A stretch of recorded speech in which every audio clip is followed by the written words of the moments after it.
ఒక్కసారి కొమ్మూరి గోల్డ్ కి కాల్ చేయండి. తాకట్లో ఉన్న మీ బంగారాన్ని విడిపించి మార్కెట్ ప్రైస్ కి వాళ్ళు కొనుక్కుని మిగతా డబ్బులు మీకు ఇచ్చేస్తారు. రైట్, బ్రేకింగ్ న్యూస్ వస్తున్నాం. మనం టీవీ స్క్రీన్ పై వారిద్దరికి ఇన్స్టాగ్రామ్ లో పరిచయం ఏర్పడింది. పరిచయం కాస్త ప్రేమగా మారడంతో ఇద్దరు పెద్దలను ఒప్పించి పెళ్లి చేసుకున్నారు. పెళ్లి జరిగిన 40 రోజులకే భర్త అదనపు కట్నం తీసుకురావాలని వేధింపులు స్టార్ట్ చేశాడు. ఈ వేధింపులు భరించలేక ఆ సాఫ్ట్వేర్ నవవధువు ఉరేసుకొని ఆత్మహత్య చేసుకుంది. ఈ సంఘటన మియాపూర్ పోలీస్ స్టేషన్ పరిధిలో జరిగింది.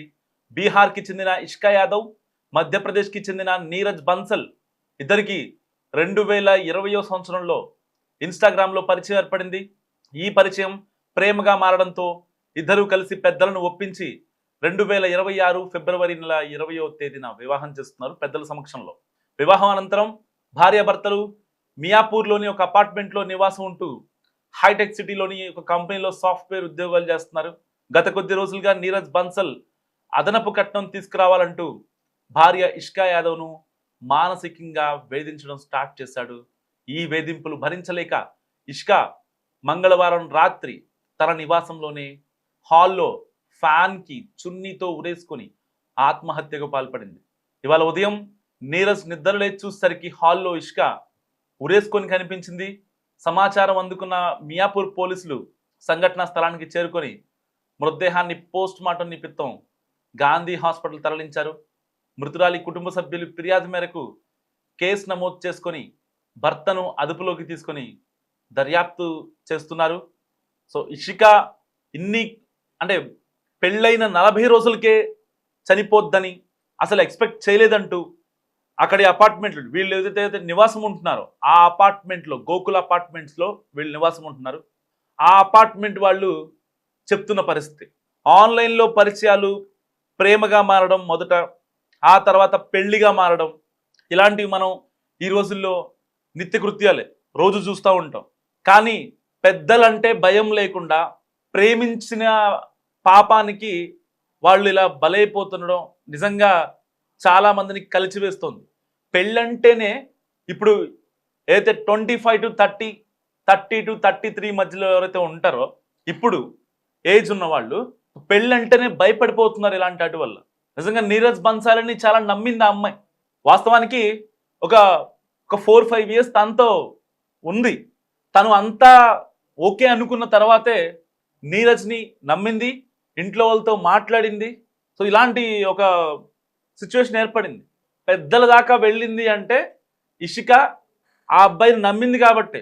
నమ్మిన తర్వాత సరిగ్గా 40 రోజులకే ఫిబ్రవరి 26వ తారీఖున పెళ్ళైంది. కట్ చేస్తే కరెక్ట్గా 40 daysలో విగత జీవిగా హాల్లో చున్నీతో ఉరేసుకొని చనిపోయింది ఆ అమ్మాయి. ఆ అమ్మాయి చేసిన పాపం ఏంటి? వీడిని నమ్మటమా? ఇప్పుడు ఆ అమ్మాయి తరపున ఎవరు మాట్లాడాలి? ఎవరున్నారు తనకి? ఇప్పుడు అన్నీ వదిలేసుకొని వాళ్ళ అమ్మని, వాళ్ళ నాన్నని, ఇంకా బంధువులందరినీ వదిలేసి దూరంగా ఉంటుంది కదా. అమ్మాయి ఏం పాపం చేసింది ఇషిక? చూడడానికి ఎంత చక్కగా ఉందో తెలుసా అమ్మాయి? చాలా చక్కగా ఉంది అమ్మాయి. అలాంటి అమ్మాయిని పెళ్ళైన నెలకే వేధింపులు స్టార్ట్ చేయడం, ఎంత క్రూయల్గా బిహేవ్ చేసి ఉంటాడు నీరజ్. ఎందుకు పెళ్లి చేసుకోవడం? ఎందుకు ఆ అమ్మాయిని వేధించడం? ఎందుకు? ఇద్దరూ సాఫ్ట్వేర్ జాబ్ చేసుకుంటున్నారు, ఒక అపార్ట్మెంట్లో ఒక ఫ్లాట్ తీసుకున్నారు, సరే కష్టమో నష్టమో చూసుకుంటున్నారు, అంతా బాగానే ఉంది కదా.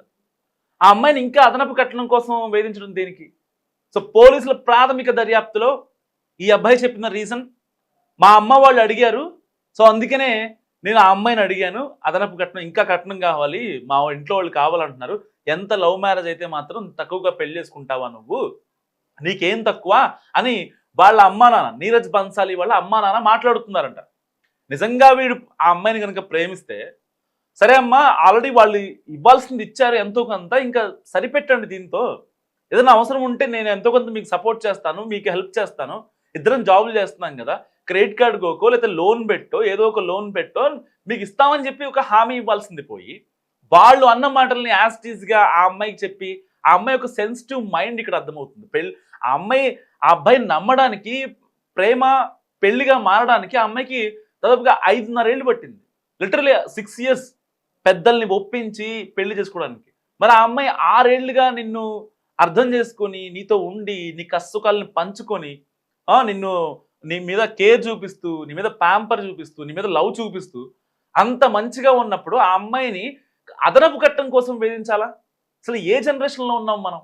ఈ జనరేషన్లో కూడా అదనపు కట్నం కోసం ఇంకా వరకట్నం కావాలి, అదనపు కట్నం కావాలని చెప్పి వేధిస్తే ఇక సాఫ్ట్వేర్ జాబులు చేయడం ఎందుకు? బీటెక్లు ఎంటెక్లు చేయడం దేనికి? డబ్బుల కోసం ఒక అదనపు కట్నం అనే ఒక మాటతో ఆ అమ్మాయిని వేధించాలి నువ్వు అని ఫిక్స్ అయితే మరి అలాంటప్పుడు ఆ అమ్మాయిని నువ్వు ఎందుకు పెళ్లి చేసుకోవాలి? మస్ట్గా మీరు కామెంట్ చేయండి. వాడిని ఏం చేయాలో, నీరజ్ బన్సాలని ఏం చేయాలో మస్ట్గా కామెంట్ చేసే ప్రయత్నం చేయండి మస్ట్గా. ఎందుకంటే ఇలాంటి వాళ్ళకి ఏ శిక్ష పడాలి? ఎందుకంటే ఇలాంటి ఘటనలు రోజు రోజుకి ఎక్కువైపోతున్నాయి. ఒకవైపు వేధింపులు, తాగుచ్చి కొట్టడాలు, వీడికి ఏదో వ్యసనాలు ఉంటాయి బయట, వేరే గర్ల్ ఫ్రెండ్సో లేకపోతే పార్టీలకి పబ్బులకు తిరగడమో, తాగటమో, ఎంజాయ్ చేయడమో, బెట్టింగ్లో ఇంకోటి ఏదో ఒకటి ఉంటుంది. వాడి శాలరీ ఏమో వాళ్ళ అమ్మ వాళ్ళకి, వీడి జూదాలకి ఖర్చు పెట్టుకోవాలి. ఈ అమ్మాయినేమో వరకట్నం, అదనపు కట్నం అని చెప్పి ఈ అమ్మాయిని వేధించాలి. ఎంతవరకు కరెక్ట్? ఇద్దరు జాబ్ చేస్తున్నారు. ఇప్పుడు ఒక ఆడపిల్లగా ఆ అమ్మాయికి ఏముంటుంది? కాస్త బంగారం కొనుక్కోవాలనో, చాలా సింపుల్గా ఉంది చూడటానికి ఆ అమ్మాయి. సో అంత హెవీ ఆర్నమెంట్స్ ధరించే క్యారెక్టర్ కూడా కాదేమో అనిపిస్తుంది నాకైతే, నా పర్సనల్ ఒపీనియన్ అది. సో అంత సింపుల్గా ఉంది, దట్ నార్త్ ఇండియన్. సో బంగారం మీద బేసిక్గా పెద్దగా ఉండదు. ఇక ఆ అమ్మాయికి ఏంటి, మనం, మన ఫ్యామిలీ, నా భర్త అనే కదా, దానికోసమే కదా 6 ఏళ్ళుగా ఇంట్లో వాళ్ళని కన్విన్స్ చేసి నిన్ను నీ కష్టసుఖాల్లో నీకు తోడుండి నీతో 7 అడుగులేసింది. 6 ఏళ్ళుగా నిన్ను అర్థం చేసుకుంది కాబట్టే కదా ఇవాళ ఆ అమ్మాయి విగత జీవిగా మారింది. నిజంగా వాడిని కనుక పెళ్లి చేసుకోకుండా ఉంటే ఏమో ఆ అమ్మాయి భూమి మీద ఉండేదేమో, హ్యాపీగా జాబ్ చేసుకుంటూ వేరే ఇంట్లో వాళ్ళు సెట్ చేసిన ఫ్యామిలీతో కలిసి ఉండొచ్చునేమో. మేబీ అమ్మాయికి అలా రాసి ఉంది అని అనుకోవడం కన్నా నిజంగా ఆ అమ్మాయికి వాడు పరిచయం కాకపోతే చాలా బాగుండేది కదా. అంటే ఇలాంటి కేసెస్ చాలా జరుగుతున్నాయి, 1 కాదు 2 కాదు. బయటికి వచ్చేవి కొన్ని, బయటికి రానివి ఎన్నో.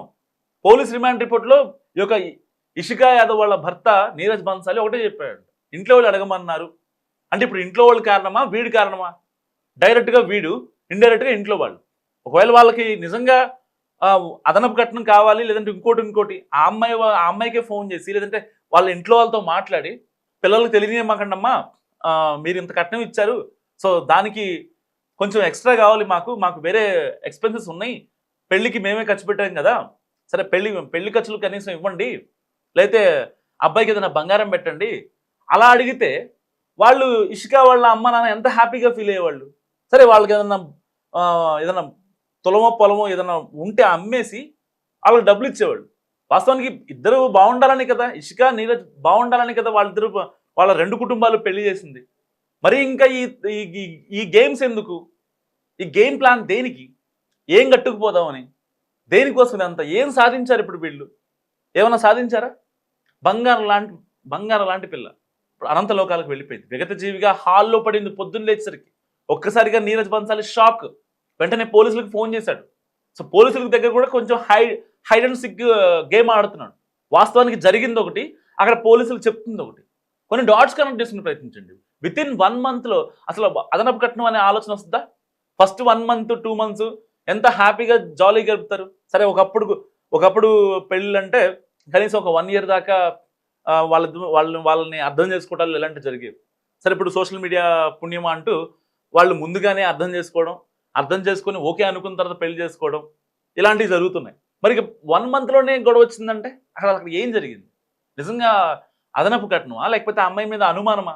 సో ఇలాంటివి చాలా తెలియాల్సి ఉంది. ఇలాంటివి జరగకూడదని మనస్ఫూర్తిగా కోరుకుంటున్నాం మనం టీవీ తరపు నుంచి. ఈ బన్సాలిని ఏం చేయాలి, ఎలాంటి శిక్ష వేయాలో మస్ట్గా కామెంట్ చేసే ప్రయత్నం చేయండి.